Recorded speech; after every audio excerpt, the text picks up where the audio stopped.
नमस्कार, मैं हूं आपके साथ सोनिया चौहान। उत्तराखंड की खबरों में आप सभी का स्वागत है। रुक करते हैं खबरों की ओर। उत्तराखंड में 1 जुलाई 2024 से लागू होने वाले 3 नए आपराधिक कानून भारतीय न्याय संहिता, भारतीय नागरिक सुरक्षा संहिता और भारतीय साक्ष्य अधिनियम के संबंध में पुलिस महानिदेशक अभिनव कुमार द्वारा सूबे के मुखिया पुष्कर सिंह धामी के समक्ष प्रस्तुतिकरण कर दिया गया है। और साथ ही सूबे के मुखिया पुष्कर सिंह धामी ने प्रधानमंत्री नरेंद्र मोदी और गृह मंत्री अमित शाह का आभार जताते हुए कहा कि देश के साथ साथ प्रदेश में भी 3 नए आपराधिक कानून को लागू कर दिया गया है। आज का दिन काफी ऐतिहासिक दिन है और क्योंकि अंग्रेजों के समक्ष से चले आ रहे जटिल पुराने कानून जिससे न्याय मिलने में काफी परेशानी हो रही थी और साथ ही उसमें सरलीकरण किया गया है। और कार्यकारी डीजीपी अभिनव कुमार ने कहा कि इस नए कानून के लागू होने से प्रदेश के नहीं देश भर में कानून व्यवस्था दुरुस्त होगी। ये कानून दिसंबर 2023 में ही संसद से पारित हो गया था और वहीं पर ये निर्णय लिया गया था कि 1 जुलाई से पूरे देश भर में इस कानून को लागू कर दिया जाएगा।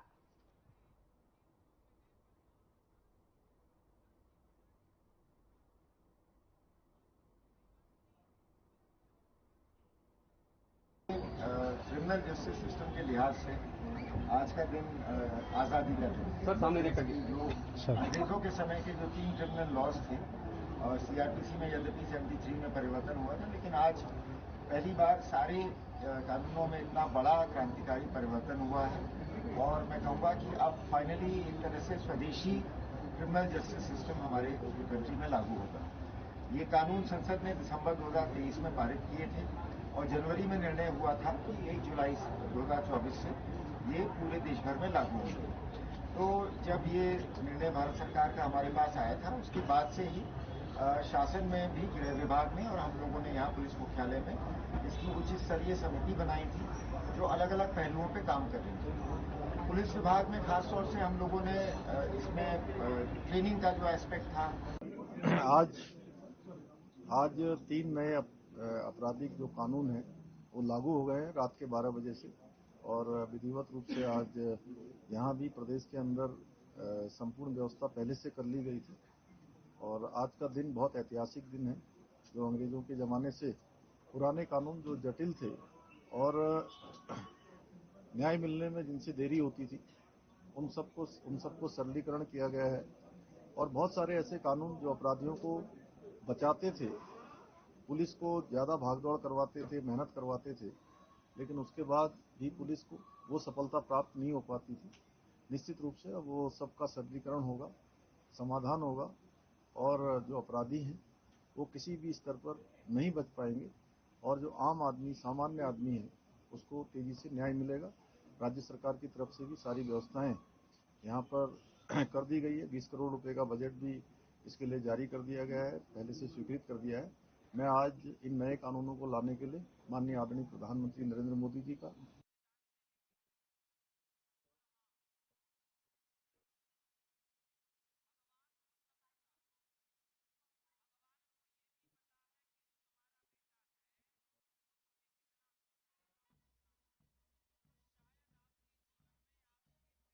जहां मुख्यमंत्री पुष्कर सिंह धामी ने कहा कि राज्यों को लेकर पीएम नरेंद्र मोदी ने तीसरी बार देश के लिए काम करना शुरू कर दिया है।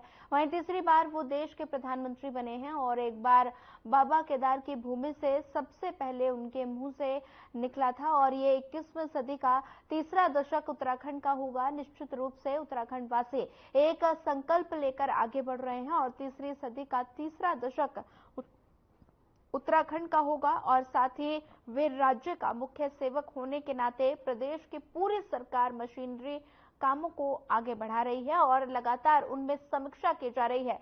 जहां कमी है उसे ठीक करने के लिए सरकार प्रतिबद्ध है।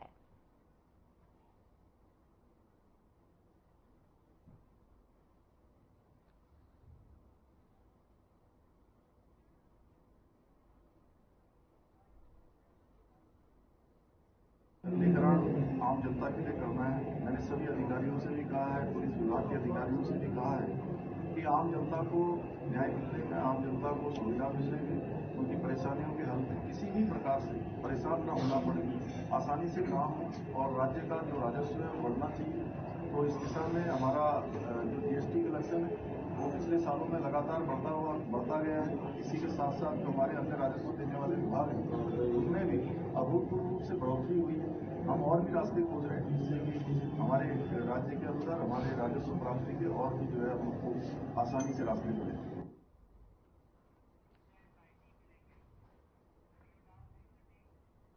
भीमताल में पहुंचे केंद्रीय सड़क एवं परिवहन राज्य मंत्री अजय टम्टा का भाजपा कार्यकर्ता ने जोरदार स्वागत किया और यहां एक निजी होटल में बैठक के दौरान उन्होंने कार्यकर्ताओं से संवाद किया। इस मौके पर स्थानीय विधायक ने भीमताल क्षेत्र में सड़कों की समस्या से अवगत कराया। भीमताल बाईपास में नहर कवरिंग समेत भीमताल विधानसभा में सड़कों का विस्तार के लिए ज्ञापन भी दिया गया और वहीं सड़क एवं राज्य मंत्री ने कहा कि इस और कार्य कर रहे हैं और जल्द ही काठ गोदाम नैनीताल को 2 लेन करने की बात कही और इसके साथ ही कैंची धाम बाईपास और कैंची धाम में टनल बनाने के साथ ही कुमाऊं को गढ़वाल से जोड़ा जाएगा। इसको लेकर भी केंद्र सरकार द्वारा प्रयास किया जा रहा है।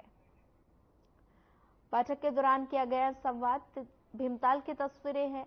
केंद्रीय सड़क मंत्री का स्वागत किया गया, फूल मालाएं पहनाकर उनका स्वागत किया गया और अजय टम्टा ने बैठक की।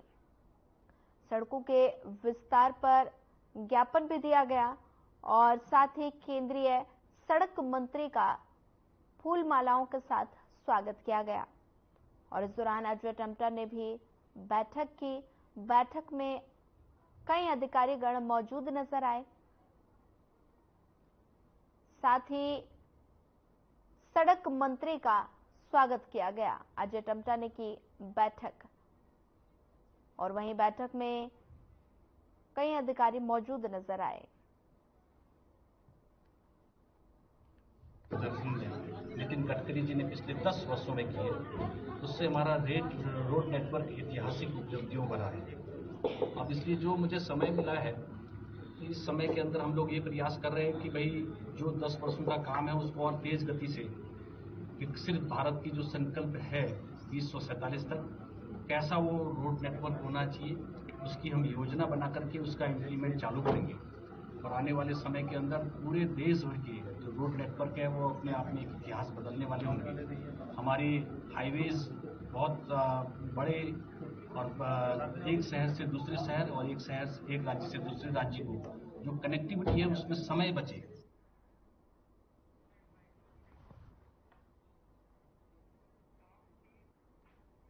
रामनगर में अपने कार्यालय में बीजेपी विधायक ने प्रेस कॉन्फ्रेंस की, जिसमें उन्होंने काशीपुर में होने वाले कार्यों के बारे में सरकार को प्रस्ताव भेजे जाने के बाद भी कार्य की मंजूरी नहीं मिलने पर नाराजगी जाहिर की है। तो वहीं उन्होंने निकाय चुनाव में ऐसे व्यक्ति को टिकट न दिए जाने की बात कही जो चुनाव के समय बीजेपी को वोट न देकर अन्य दलों में वोट डलवाते हैं। साथ ही उन्होंने कहा कि काशीपुर का संपूर्ण बीजेपी परिवार चाहता है कि अक्टूबर में होने वाले निकाय चुनाव में पार्टी के ऐसे लीडरों को टिकट न दी जाए जो समय समय पर होने वाले चुनाव के समय टिकट न मिलने पर पार्टी के विरोध में वोट डलवाते हैं।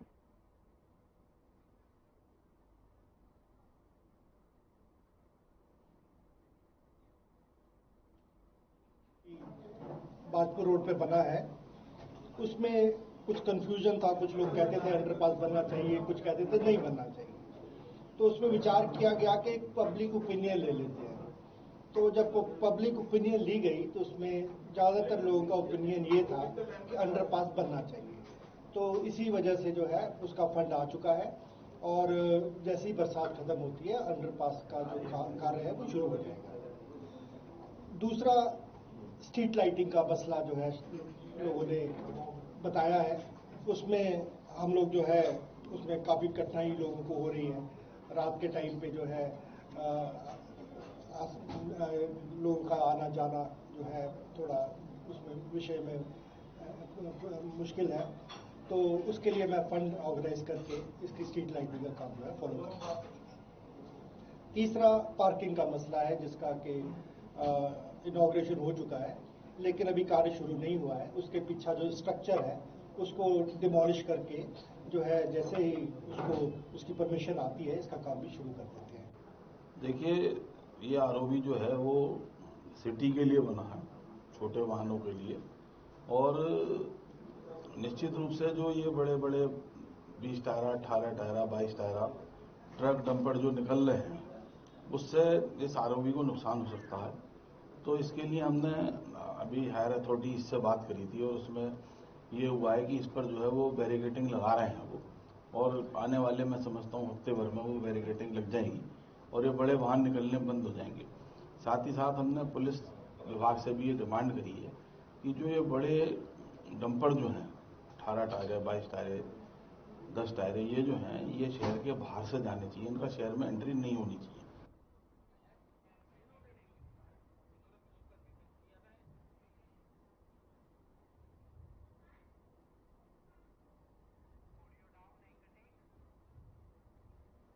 भारतीय न्याय संहिता, भारतीय नागरिक सुरक्षा संहिता और भारतीय साक्ष्य अधिनियम 3 नए आपराधिक कानून 1 जुलाई 2024 यानी आज से लागू हो गए हैं और भारतीय न्याय संहिता कानून अब आईपीसी और साथ ही इंडियन पिनल कोड की जगह लेगा और ये तीनों बिल संसद के शीतकालीन सत्र में पारित किए गए हैं और नए कानून में अपराधों के लिए धाराएं तय की गई हैं। भारतीय न्याय संहिता में 21 नए अपराधों को जोड़ा गया है, 41 अपराधों में सजा को बढ़ाया गया, साथ ही 82 अपराधों में जुर्माना बढ़ाया गया।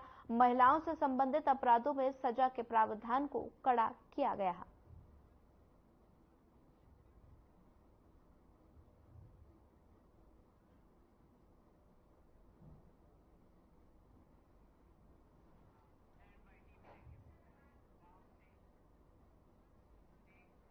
देहरादून की डीएम सोनिका मीणा ने कचहरी परिसर स्थित ऋषि पर्णा सभागार में जनता दरबार लगाया, जिसमें 94 से ज्यादा जन शिकायतें मिली। डीएम सोनिका मीणा ने कहा कि सबसे ज्यादा शिकायतें जमीनी विवाद, बिजली, पानी, आपदा आदि से जुड़ी हुई हैं, जिस पर अधिकारियों को शिकायतों का निस्तारण करने के लिए निर्देशित किया गया है। और साथ ही उन्होंने बताया कि मॉनसून सीजन के शुरुआती चरण में आपदा से बचाव को लेकर नगर निगम को निर्देशित किया गया। इसके अलावा नुकसान पर नियमबद्ध कार्य करने के लिए अधिकारियों को निर्देशित किया गया।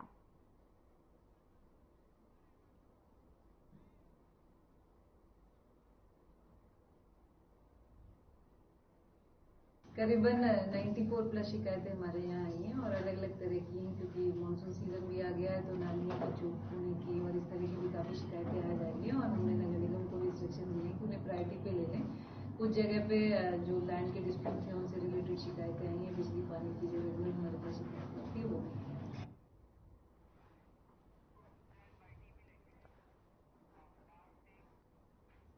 एक जुलाई 2024 से नया कानून लागू होने पर थाना दिनेशपुर में थाना अध्यक्ष ने छात्र छात्राओं और क्षेत्र के जनप्रतिनिधियों के साथ बैठक की।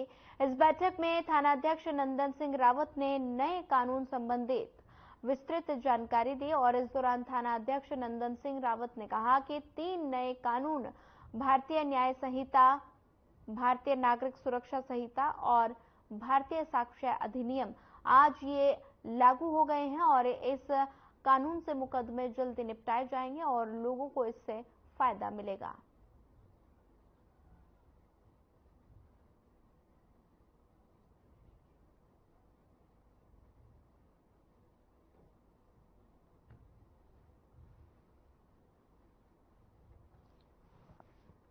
ये पुराना जो कानून था 1860 में लागू किया था नेहरू के टाइम का, जिसको आईपीसी, सीआरपीसी और एविडेंस एक्ट के तौर पे जाना जाता था।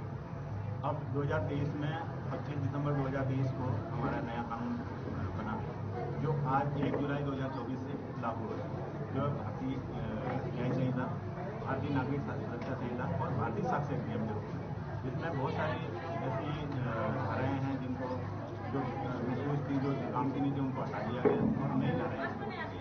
पुराने कानून में आईपीसी में 511 धाराएं थी, 23 अध्याय थे। नए कानून में 358 धाराएं और 20 अध्याय। वैसे सीआरपीसी में और एविडेंस एक्ट में काफ़ी बदलाव किए गए हैं। जो नए कानून जो आज पूरे भारत में लागू हुआ है, कानून वही है, धाराएं चेंज किया गया है। इसमें कोई अपराध करते हैं, छोटी मोटी हो, लड़ाई झगड़ा हो, चाहे बड़े झगड़ा हो, थाने में आते ही तत्काल ये कहा जाता था कि आज हमारा मुकदमा दर्ज कीजिए, लेकिन उल्ट कानूनों में आज कुछ ऐसा संशोधन हुआ है जो मुझे लगता है जहाँ तक सही है कि हफ्ता से 10 दिन का समय दिया जाएगा कि आप लोग अगर बाहर नहीं कंप्रोमाइज कर सकते हैं उसके बाद ही कोई आगे कार्रवाई होगी। नहीं तो पहले ऐसे ही होता था कि आते ही पुलिस पे दबाव होता था और तुरंत। नया कानून ये है कि जो संशोधन हुआ है कानून वही है, लेकिन जो धारा थे धारा में चेंज हुआ है और उसके भीतर बहुत चीज अलग अलग से दिख रहा है कि अभी तो आज ही से लागू हुआ है, लेकिन ये है कि कानून तो संशोधन तो हुआ लेकिन। थानाध्यक्ष दिनेश गुप्ता के पहल पे आज नए अपराध के कानून पास हुए हैं, उसका आज बैठक किया गया थानाध्यक्ष द्वारा और जिसमें जानकारी दिया गया और जानकारी में जो अपराध लोग बाग करते थे उसका कानून था, लेकिन जो लोगों को न्याय पाने का जो कानून था वो नहीं था, उसका जानकारी दिया गया। गदरपुर थाना परिसर में आज नए कानून लागू होने को लेकर एक संगोष्ठी का आयोजन किया गया, जिसमें थाना अध्यक्ष और अन्य सब इंस्पेक्टर ने उपस्थित लोगों को नए कानून को लेकर जानकारी दी और साथ ही विस्तार से समझाया। और इस मौके पर बोलते हुए थाना अध्यक्ष जसवीर सिंह चौहान ने कहा कि कुछ कानून में बदलाव हुआ है, धाराएं बदली गई हैं। जैसे आपको पता है आज 1 जुलाई 2024 से भारतीय जो संविधान में अब नए कानून जुड़े हैं, इसका हमने एक जागरूकता कार्यक्रम उच्च अधिकारी के निर्देश पर हमने आयोजित किया था, जिसमें हमने समाज के विभिन्न वर्गों के लोगों को आमंत्रित किया था ताकि उन्हें एक जो है सामान्य जानकारी हम नए कानूनों के दे सकें। इस प्रयोजन से हमने ये कार्यक्रम आज रखा था। सर, लोगों ने क्या विचार रखे हैं? आप लोगों ने भी नए कानूनों का स्वागत किया है और अपनी 3 नए कानून सोमवार से लागू हो गए हैं। बदली हुई धाराओं और एक्ट के तहत अब एफआईआर दर्ज की जाएगी और वरिष्ठ पुलिस अधीक्षक मंजुनाथ टीसी के निर्देश पर यहां अपर पुलिस अधीक्षक अभय सिंह के नेतृत्व में कानून की जानकारी दी गई। काशीपुर के रामनगर रोड स्थित रामलीला के सभागार में नगर के गरमानी और स्कूली छात्राओं के साथ जागरूकता अभियान चलाया गया।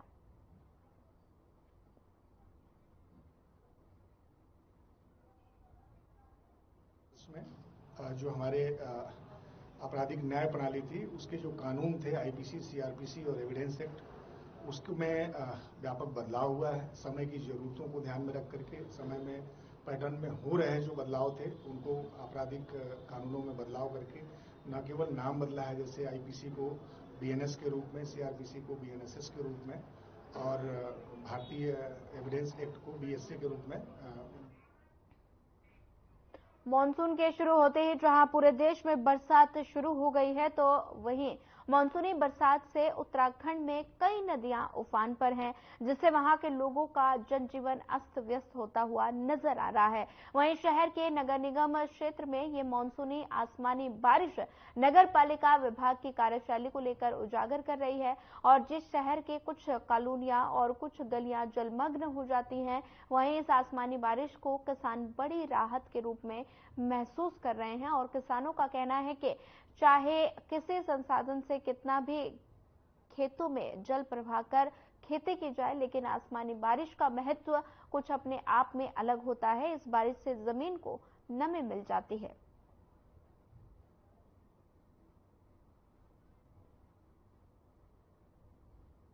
हम वहां से आए यहाँ धान लगाने के लिए, तो यहाँ पे आके धान लगा रहा हूँ तो इतना गर्मी है कि गर्मी में पसीना पसीना हो रहा है और ऐसा धूप पड़ रहा है कि धान लगा नहीं पा रहा हूँ। सुबह 2-3-2.5 घंटा धान लगा रहा हूँ, शाम को 2-2.5-3 घंटा धान लगा रहा हूँ। तो ऐसा कब तक चलेगा ऐसा धूप में कि सरकार से ये मांग है कि कुछ हमारे लिए कुछ करे।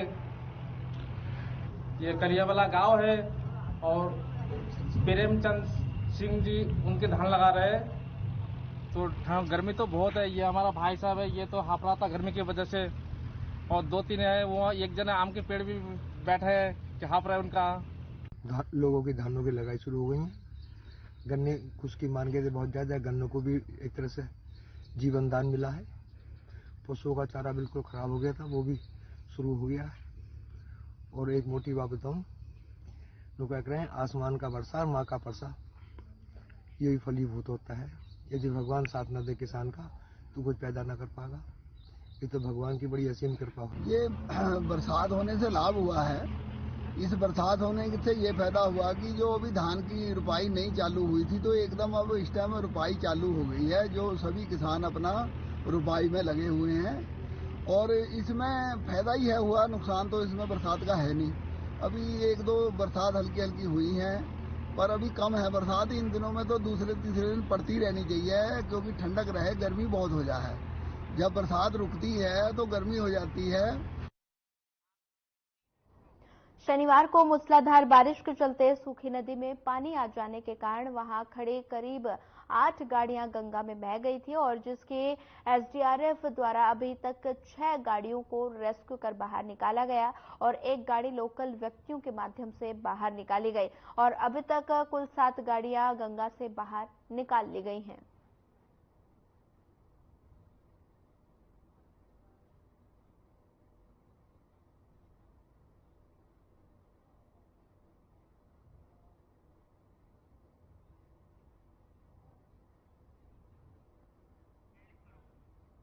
कुल 7 गाड़ियां गंगा से बाहर निकाली गई। तस्वीरें हरिद्वार से हैं, जहां पर बारिश के चलते गंगा नदी में कई गाड़ियां बह गई थी और एसडीआरएफ की टीम ने रेस्क्यू कर गाड़ियों को बाहर निकाला। करीब 7 गाड़ियों को बाहर निकाला गया। तस्वीरें हरिद्वार के गंगा नदी से हैं, जहां पर एसडीआरएफ टीम ने रेस्क्यू कर 7 गाड़ियों को बाहर निकाला। दरअसल मानसून के शुरू होते ही लगातार हरिद्वार में बारिश हुई, जिसके बाद गंगा में कई गाड़ियां बह गई और साथ ही एसडीआरएफ ने रेस्क्यू कर 7 गाड़ियों को बाहर निकाला।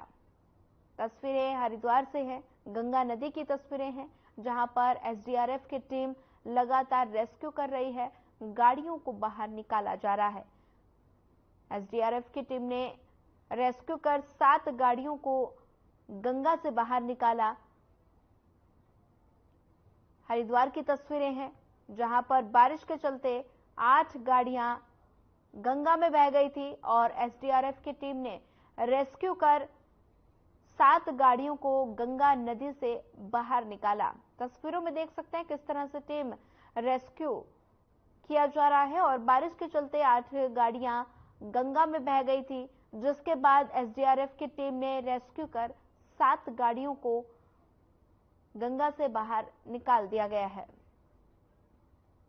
बारिश के चलते 8 गाड़ियां गंगा में बह गई। हरिद्वार की तस्वीरें हैं, गंगा नदी की ये तस्वीरें हैं, जहां पर एसडीआरएफ की टीम लगातार रेस्क्यू कर रही थी और साथ ही कुल 7 गाड़ियों को रेस्क्यू कर गंगा नदी से बाहर निकाला गया। एसडीआरएफ की टीम ने रेस्क्यू किया। बरसात के कारण 8 गाड़ियां गंगा नदी में बह गई थी, जिसके बाद एसडीआरएफ की टीम ने रेस्क्यू कर 7 गाड़ियों को गंगा से बाहर निकाला।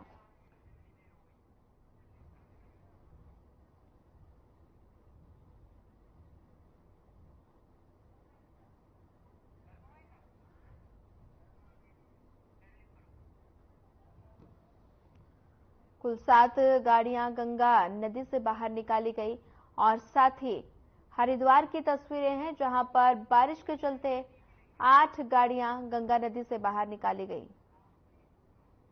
ऋषिकेश एम्स में आने वाले मरीजों के तीमारदारों की मदद के लिए वीरभद्र रोड पर बने माधव सेवा विश्राम सदन का लोकार्पण 3 जुलाई को होगा। लोकार्पण कार्यक्रम में मुख्य अतिथि के तौर पर राष्ट्रीय स्वयंसेवक संघ के संघ संचालक मोहन भागवत शिरकत करेंगे और इस संबंध में माधव सेवा विश्राम सदन का निर्माण करने वाले भावराव देवरस सेना न्याय के अध्यक्ष ओम प्रकाश गोयल, सचिव राहुल सिंह और प्रोजेक्ट मैनेजर संजय गर्ग ने प्रेस कॉन्फ्रेंस की। सेवा द्वारा निर्मित माधव सेवा विश्राम सदन, इसका लोकार्पण परम पूजनीय सरसंघचालक 3 जुलाई को शाम को 4 बजे करेंगे। कार्यक्रम 4 से 6 बजे तक रहेगा।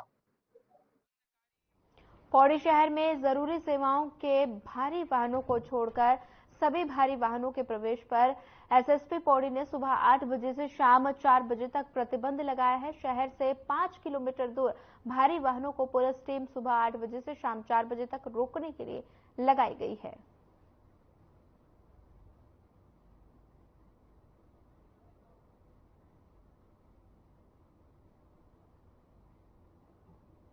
आते थे, जिसके कारण सड़क दुर्घटनाएं भी हो रही थी और पिछले कुछ समय में कैजुअलिटी भी हुई हैं।